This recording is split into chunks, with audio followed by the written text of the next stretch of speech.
Bismillahirrahmanirrahim.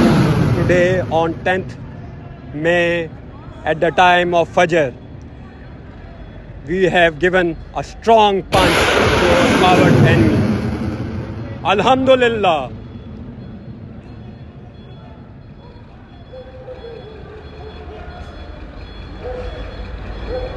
Nare Allahu Akbar.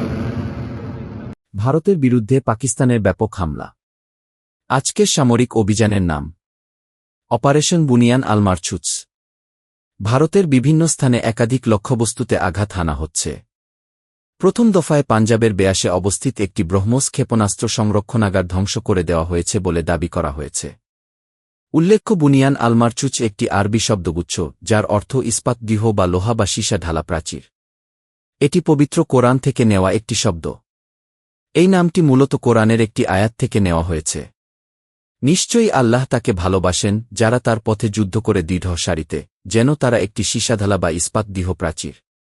Pakistan 4টি ভারতীয় বিমান ঘাঁটি লক্ষ্য করে হামলা চালিয়েছে বলে জানা গেছে। ভারতের যে সকল জায়গায় পাকিস্তানের হামলার খবর পাওয়া গেছে: পাঠানকোট বিমান ঘাঁটি, উধমপুর বিমান ঘাঁটি, বিয়াসে ব্রহ্মস ক্ষেপণাস্ত্র সংরক্ষণ কেন্দ্র। শেষ খবর পাওয়া পর্যন্ত অভিযান চলছে।